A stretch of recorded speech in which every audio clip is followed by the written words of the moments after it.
Apertem os cintos que hoje nós falaremos de Pachamama. Um dos atos mais polêmicos do magistério do Papa Francisco foi aquele ritual indígena que aconteceu no contexto do Sínodo da Amazônia em Roma, onde, dentre esses ritos, havia uma imagem de uma mulher indígena grávida, a qual algumas pessoas associaram a Pachamama.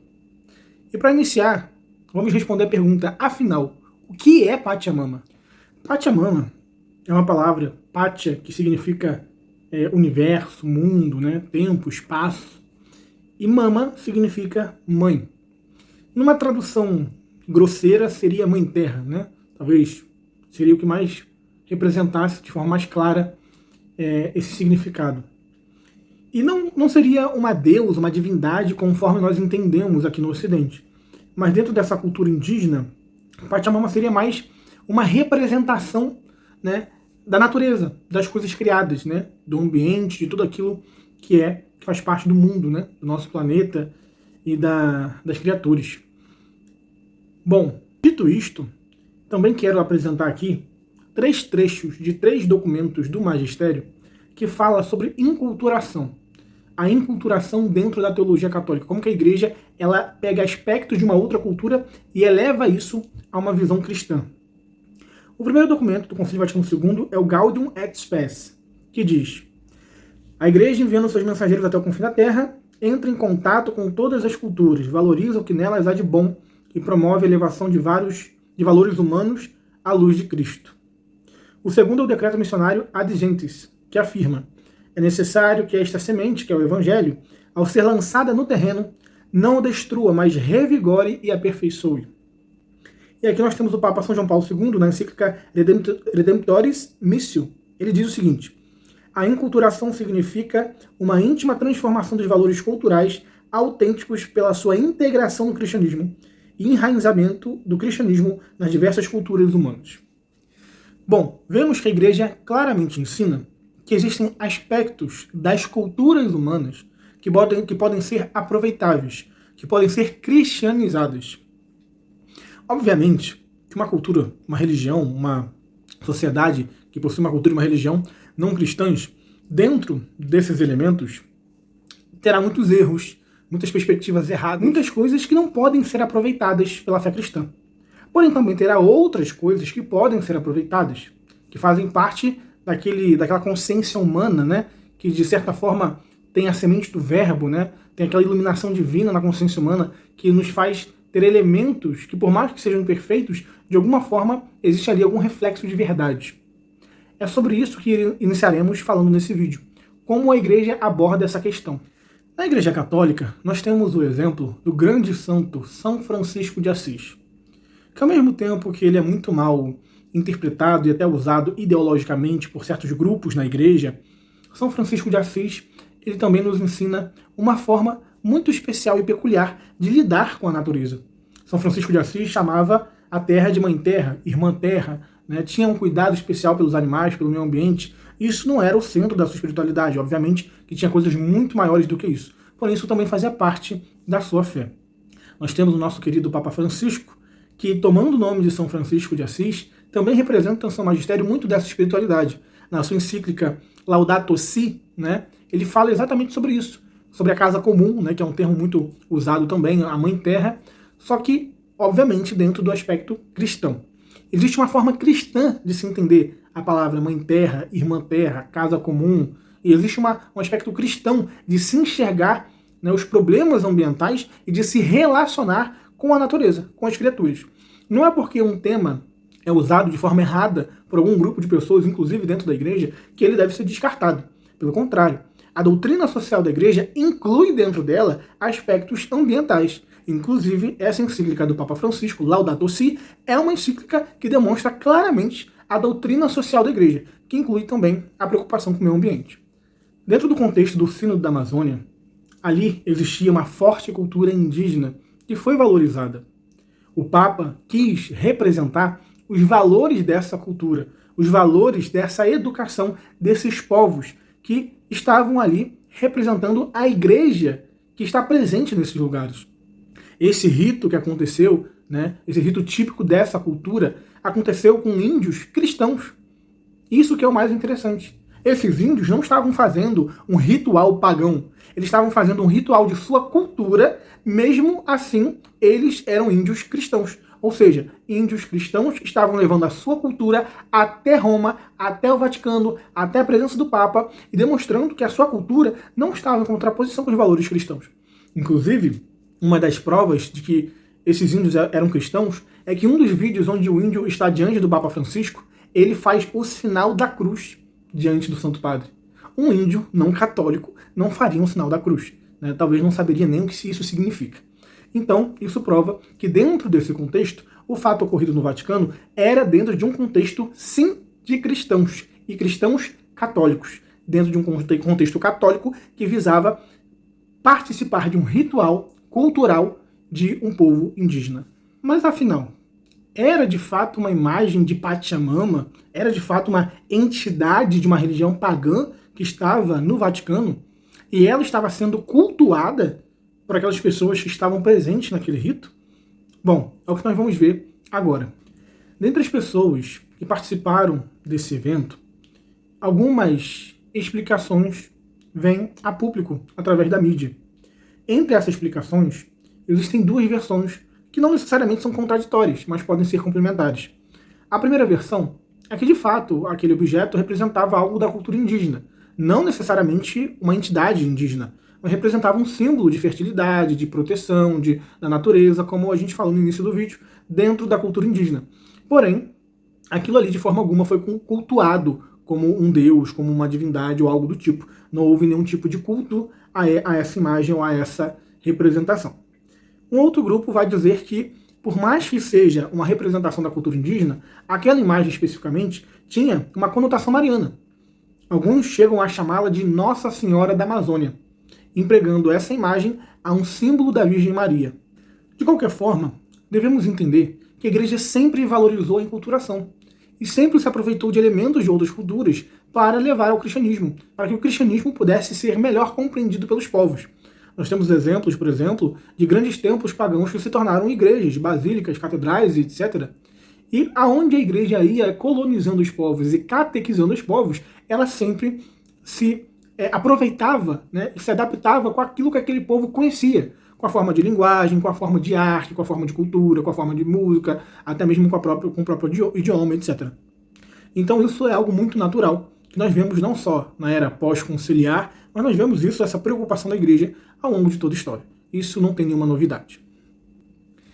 Isso nos faz refletir que se aquelas pessoas que estavam participando daquele rito, que eram de cultura indígena, de fato são católicas, e a igreja estava se usando de elementos da sua cultura para empregá-los numa identidade cristã, isso significa que aquelas pessoas tinham uma consciência muito bem formada de que aquilo ali não era um rito pagão, mas era um rito de sua cultura que estava sendo empregado, inclusive, com uma intenção cristã. A intenção de cristianizar aquilo que não necessariamente é intrinsecamente mal. O que acontece é que o próprio Papa Francisco se manifestou a respeito disso. Houve uma certa vandalização onde essa imagem estava presente. Um grupo de pessoas entrou, invadiu, tomou essa imagem e a jogou fora. E o Papa Francisco, vendo todo aquele alvoroço, teve que inclusive se pronunciar. E as palavras do Santo Padre corroboram com aquilo que as pessoas que participaram do momento já haviam dito anteriormente, sobre a intenção daquele ato. E é muito importante levar em consideração aquilo que o Papa, como representante máximo da Igreja, inclusive presente num determinado momento desse ato, fala a respeito disso. Porque a intenção de alguma coisa que alguém fez deve ser sempre levada em consideração segundo aquilo que ela almejava, segundo aquilo que ela tinha em vista, segundo aquilo que ela tinha dentro do seu coração. E assim também, o Papa, como representante máximo da Igreja, é a figura mais proeminente e mais autorizada para nos dizer qual era a intenção daquelas pessoas, inclusive a sua intenção naquele momento. Então, ouçamos as palavras do Papa. O Papa Francisco disse o seguinte: Boa tarde. Quero dizer uma palavra sobre as estátuas de Pachamama, que foram retiradas da igreja de Santa Maria, em Trás-Pontina, que estavam lá sem intenções idólatras, e foram jogadas no Tibre. Em primeiro lugar, isso aconteceu em Roma, e como bispo da diocese peço perdão às pessoas que foram ofendidas por esse ato. Em seguida, quero comunicar que as estátuas que criaram tanta atenção na mídia foram recuperadas do Tibre, e as estátuas não foram danificadas. Isso é a fala do Papa Francisco. Posteriormente, é explicado pelo porta-voz do Vaticano a palavra, né, usada pelo Papa. O Papa falou Pachamama, né, quando ele foi se referir à imagem, ele disse Pachamama. E aí os críticos já caíram em cima dizendo, tá vendo, ele reconheceu que era idolatria. Só que aí o porta-voz do Vaticano, Matheus Bruni, ele diz o seguinte: em suas observações, o Papa usou a frase estátuas de Pachamama, mas sua transcrição, a palavra Pachamama estava em itálico. O porta-voz do Vaticano, Matteo Bruni, disse que o Papa usou a palavra como um meio de identificar a estátua, porque é assim que elas se tornaram conhecidas na mídia, e não como referência à deusa. Ou seja, o Papa se referiu à imagem da forma como ela estava sendo chamada pelos grandes meios de comunicação, né? Explicando o caso e a situação e deixando bem claro que não havia intenções idólatras. E também há falas de outras pessoas, que eu vou citar aqui brevemente. Dr. Paolo Ruffini, do Dicastério da Comunicação do Vaticano, ele diz o seguinte: já repetimos várias vezes aqui, e essas estátuas representavam vida, fertilidade, mãe terra. Foi um gesto, acredito, que contradiz o espírito de diálogo, que sempre deve nos inspirar. Não sei o que mais dizer, exceto que foi um roubo, e talvez isso fale por si só. Ele está comentando sobre a profanação, né, sobre o roubo da imagem e ter jogado ela fora. Então, aqui, tanto o porta-voz do Vaticano, né, quanto o próprio Papa, dizem claramente que foi apenas um ato de diálogo, de enculturação, que não tinha nenhum tipo de intenção idólatra ou religiosa por detrás daquele ato. Mas era apenas uma figura daquela cultura que estava sendo utilizada dentro de um simbolismo, dentro de uma representação que não visava um ato religioso. Vejamos, para concluir essa nossa fala a respeito desse tema tão polêmico, quero deixar aqui claro o seguinte: não se trata de um passapanismo, de encobertar o erro, ou de encobertar um ato, né, que não deveria ser encoberto, ou de tentar explicar o inexplicável. Nós temos que entender que, primeiro, isso não é um ato do magistério, foi um ato particular que aconteceu em Roma, um rito com povos indígenas que o Papa participou. Ponto. Isso não é de se espantar, isso não foi uma definição dogmática, uma definição doutrinária, não foi um ato a toda igreja, foi algo privado e particular. Isso significa que, a níveis, né, gerais, objetivos, isso não muda absolutamente nada na vida de qualquer católico que seja. Eu continuo sendo católico, você continua sendo católico, independentemente da opinião que se tem a respeito desse evento, né, isso não muda nada na nossa vida prática. Tá? Se houve alguma intenção ruim por detrás, como alguns querem sugerir, é Deus que julgará cada um daqueles indivíduos que estavam presentes no ato. Agora, uma coisa muito importante a se destacar é a boa intenção na abordagem de qualquer tema em relação a qualquer pessoa ou a intenção de alguém, principalmente na igreja. É uma questão de teologia moral, não fazermos juízos temerários.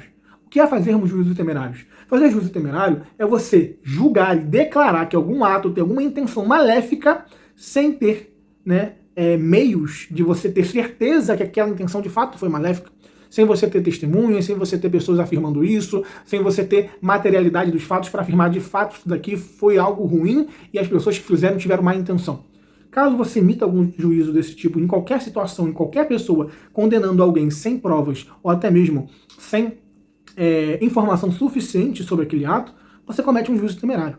E isso nenhum católico deve cometer. São Tomás já ensinava que é muito melhor para nós pensarmos bem de uma pessoa má do que pensar mal de uma pessoa boa. Isso é doutrina da igreja, isso é doutrina de Santo Tomás. Né? Agora, quando vamos falar da igreja, é necessário ter ainda mais cautela. Porque ainda mais quando o Papa e os seus representantes deixam claro e evidente que não houve nenhum tipo de intenção idólatra, que era apenas um ato de enculturação, de diálogo, um ato simbólico, representativo, enfim.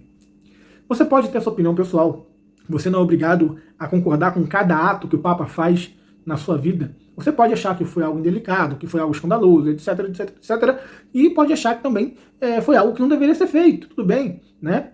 Mas agora, dessa opinião passar para uma condenação temerária de que o Papa é idólatra, de que o Papa tinha má intenção, de que essa igreja é corrompida, que o Papa é isso, que o Papa é aquilo, aí já passamos do limite do aceitável, né? O que eu quero trazer aqui é uma reflexão de que nem tudo aquilo que a gente vê parece realmente aquilo que a gente acha que é. Então eu acredito que a docilidade ao magistério não é simplesmente a gente defender os seus atos, né, oficiais a toda igreja, mas também entender que até mesmo naqueles atos privados, que são mais controversos, o Papa também merece e tem o direito da boa fama. Agora, no final desse vídeo, eu vou deixar um trechinho de um vídeo de um dos participantes, um dos organizadores do evento ali, explicando toda essa polêmica que aconteceu após esse evento e dizendo exatamente qual era a intenção desse evento, né? Aí você pode analisar de alguém que estava lá, de alguém que participou, de alguém que tomou conta do evento e sabia muito bem o que estava acontecendo. Assista aí.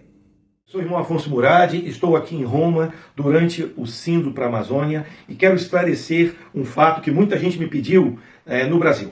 Trata-se de que, na segunda-feira de manhã, provavelmente, um pequeno grupo entrou na igreja transpontina dos Carmelitas, onde se realiza, paralelamente ao Sínodo, uma série de celebrações sobre a Amazônia. Cada dia há ao menos 2 momentos de oração, além de painéis e palestras. Nesse contexto, havia uma série de símbolos que eram utilizados neste local. Entre eles, havia 3 silhuetas de uma mulher indígena grávida, para simbolizar a terra que cuida da gente e também os povos indígenas. Quero esclarecer que, contrariamente ao que tem dito no Brasil, isso não é uma imagem religiosa, não foi objeto de culto, é simplesmente um símbolo dos povos indígenas e que foi atribuído como se fosse uma imagem da Pachamama, da Mãe Terra. Os indígenas não cultuam imagens da Mãe Terra como a gente faz com uma imagem de Nossa Senhora ou com o Santíssimo Sacramento. Portanto, era simplesmente um símbolo religioso ao lado de tantos outros que estão ali na igreja para quem quiser ver.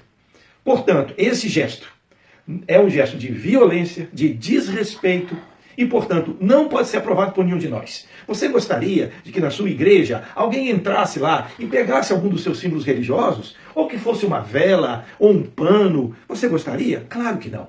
Por isso, nós nos colocamos claramente contra esse gesto violento e também não demos importância para ele. Porque o mais importante é que os nossos olhares, a nossa mente, o nosso coração esteja dirigido para a Amazônia, para a Igreja da Amazônia e para a sua missão de anunciar o Evangelho com um diálogo com os povos amazônicos.